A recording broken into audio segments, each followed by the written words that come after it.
Hi நண்பர்களே, நலம் 360 சேனலுக்கு உங்களை அன்போடு வரவேற்கிறேன். இன்றைக்கி நம்ம வீடியோவில் எதை பற்றி பேச போகிறோன்னா, நம்ம பாரம்பரிய உணவுகளில் மறக்க முடியாத ஒரு இயற்கை பொக்கிஷத்தை பற்றி தான் பேச போகிறோம். அதுதாங்க பனங்கிழங்கு. அதாவது பனையோட அடியில் வரும் ஒரு கிழங்கு தான் இந்த பனங்கிழங்கு. இது நம்முடைய பாட்டி தாத்தா காலத்துலேருந்தே பனங்கிழங்கு குழம்பு, அப்படி இல்லைன்னா பனங்கிழங்கு வறுவல்னு பிரபலமாக இருந்தது தான் இந்த பனங்கிழங்கு. இப்போது அது ஒரு அரிய உணவாக மாறிட்டு வருது. இதோட ஆரோக்கிய நன்மைகளை நீங்கள் தெரிஞ்சுக்கிட்டீங்க அப்படின்னா மீண்டும் நீங்களே இந்த பனங்கிழங்கை சமையலில் சேர்த்து கொள்ளுவீங்க. நார்ச்சத்தோட சிறந்த ஆதாரமாக திகழ இந்த பனங்கிழங்கு செரிமான பிரச்சனை, நீரிழிவு மேலாண்மை, இதய ஆரோக்கியம், சீரான இரத்த ஓட்டம், எடை இழப்பு, எலும்பு வலிமைன்னு பல ஆரோக்கிய நன்மைகளை நமக்கு வழங்கிட்டு இருக்கு. இதோட நன்மைகள் என்னென்னன்றதை பற்றி இன்னைக்கு நான் விரிவாக சொல்ல போகிறேன். அதுக்கு முன்னாடி நலம் 360 சேனலை சப்ஸ்கிரைப் பண்ணாதவங்க சப்ஸ்கிரைப் பண்ணிக்கோங்க. மறக்காமல் பக்கத்தில் இருக்க பெல் ஐக்கானை ப்ரெஸ் பண்ணிக்கோங்க. வாங்க வீடியோக்குள்ளே போகலாம். பனங்கிழங்கு அப்படின்றது பனைமர வேர்ல இருந்து பெறப்படுற ஒரு கிழங்கு வகைங்க. பனைமரம் 15 to 20 வருடங்கள் வரை வளர்ந்த பிறகு இதை தோண்டி எடுப்பாங்க. இந்த கிழங்கு இயற்கையாகவே சற்று இனிப்பாகவும் குளிர்ச்சியாகவும் இருக்கும். மக்கள் இதை வேக வச்சு சாப்பிடுவாங்க. சிலர் இதை குழம்பு, கூட்டு, அப்படி இல்லைன்னா ஹல்வாவும் தயாரிப்பாங்க. இந்த பனங்கிழங்குல இருக்கிற முக்கிய சத்துக்கள் என்னென்னு இப்போ நான் சொல்றேன். கார்போஹைட்ரேட், நார்ச்சத்து, இயற்கை சர்க்கரை, கால்சியம், இரும்பு சத்து, பாஸ்பரஸ், வைட்டமின் சி மற்றும் வைட்டமின் பி காம்ப்ளெக்ஸ். இது எல்லாமே உடலோட சக்தியை அதிகரித்து செரிமானத்தை மேம்படுத்துறதுங்க. இந்த பனங்கிழங்குல இருக்கிற நார்ச்சத்தை குடல் இயக்கத்தை சீராக்கி செரிமானத்தை மேம்படுத்த உதவுது. இதனால மலச்சிக்கல் போன்ற வயிறு சார்ந்த பிரச்சனைகள் ஏற்படாது. பனங்கிழங்குல பொட்டாசியம், நார்ச்சத்து மற்றும் ஒமேகா 3 அமிலங்கள் இருக்கு. இது இதயத்தில் ஏற்படும் அடைப்பை தடுக்குது. அது மட்டும் இல்லாமல் இது மாரடைப்பு மற்றும் பக்கவாதம் போன்ற பிரச்சனைகளை தடுக்குது. வைட்டமின் சி நிறைஞ்ச பனங்கிழங்கு தினமும் உணவுல சேர்த்து கொள்றதால நோய் எதிர்ப்பு சக்தி அதிகரிக்குங்க. இது வைரஸ் நோய்களை எதிர்த்து போராட உதவியா இருக்கும். அது மட்டும் இல்லாம இது வெள்ளை ரத்த அணுக்களை அதிகரிக்கவும் உதவியா இருக்கு. பனங்கிழங்குல ஆன்டி ஆக்சிடென்ட்கள் நிறைஞ்சிருக்கு. இது புற்றுநோய் செல்களோட வளர்ச்சியை தடுக்குது.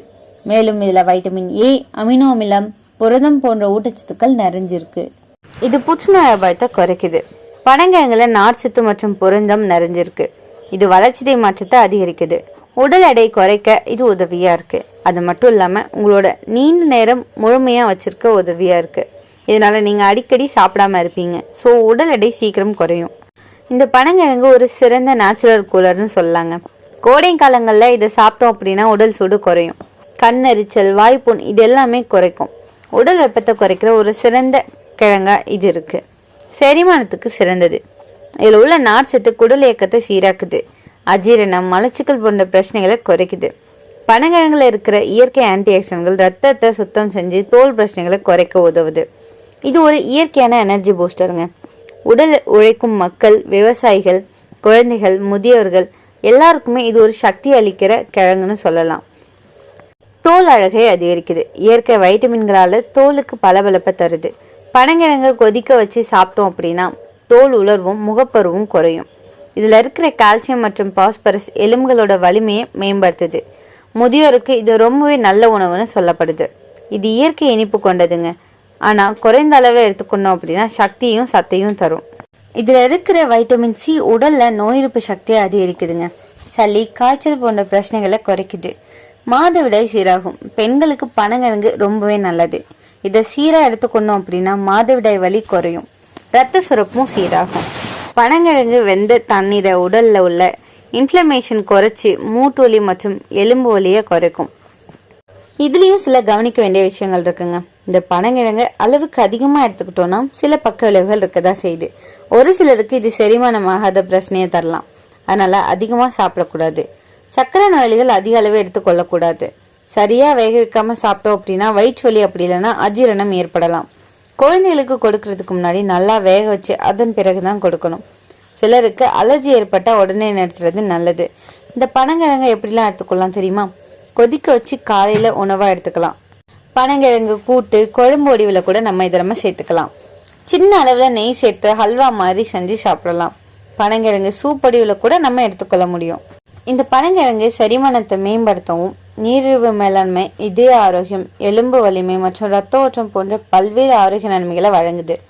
இது நார்ச்சத்தோட சிறந்த ஆதாரமாகவும் இருக்கு. அது மட்டும் இல்லாம இதுல வைட்டமினும் தாதுக்களும் நிறைஞ்சிருக்கு.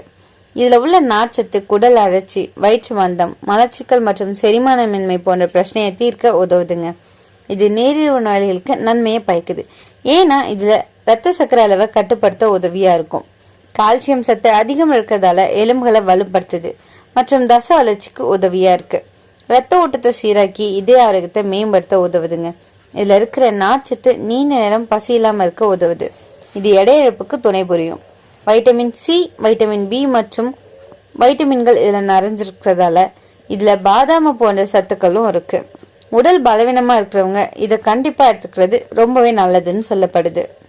இதுல கால்சியம் சத்து அதிகம் இருக்கிறதால எலும்புகள் மற்றும் பற்களுக்கு உறுதித்தன்மையை அளிக்குது. இரும்பு சத்து, கார்போஹைட்ரேட் மற்றும் பிற சத்துக்கள் நோய் எதிர்ப்பு சக்தியை அதிகரிக்குதுங்க. இரும்பு சத்து நிறைஞ்ச பனங்கிழங்கு ரத்த சோகையை சரி செய்ய உதவுது. உடல் எடை குறைவா இருக்கிறவங்க இதை சாப்பிட்டு வந்தாங்க அப்படின்னா உடல் எடை கூடும், உடல் வலிமையும் அதிகரிக்கும். கர்ப்பிணிகளுக்கு தேவையான சத்துக்களை அளிக்கதோட கர்ப்பப்பை வலுப்பெறவும் இது உதவியா இருக்கு. தேங்காய் பாலோட சேர்த்து சாப்பிடும்போது இது சிறப்பான பலனை தருது. சர்க்கரை நோய் பாதிப்பு உள்ளவங்க இதை ஓரளவு உட்கொள்ளலாம். இதுல இருக்கிற சில சத்துக்கள் சர்க்கரை அளவை கட்டுப்படுத்த உதவுது. பனங்கிழங்கு இயற்கையாவே குளிர்ச்சித்தன்மை கொண்டது. இரத்த கொதிப்பு, கட்டிகள் உருவாவதை தடுக்கிறதன் மூலம் இதய நோய்கள்ல இருந்து பாதுகாக்க உதவுது.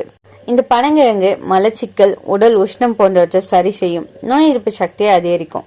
எலும்புகளுக்கு வலு சேர்க்கும். இதுல இருக்கிற நார்ச்சத்து, கால்சியம் மற்றும் இரும்பு சத்து போன்ற சத்துக்கள் உடலுக்கு பல்வேறு நன்மைகளை தந்துட்டு இருக்கு. உடல் எடை அதிகரிக்க விரும்புறவங்களுக்கும் கர்ப்பிணி பெண்களுக்கும் இது ஒரு நல்ல ஆதாரம்னு சொல்லலாம். இந்த பனங்கிழங்கு அப்படின்றது நம்மளோட பாரம்பரியத்தோட ஒரு அரிய மருந்து உணவுன்னு கூட சொல்லலாம். இது உடலுக்கு சக்தி, குளிர்ச்சி, ஆரோக்கியம் இது மூணையுமே தரக்கூடியது.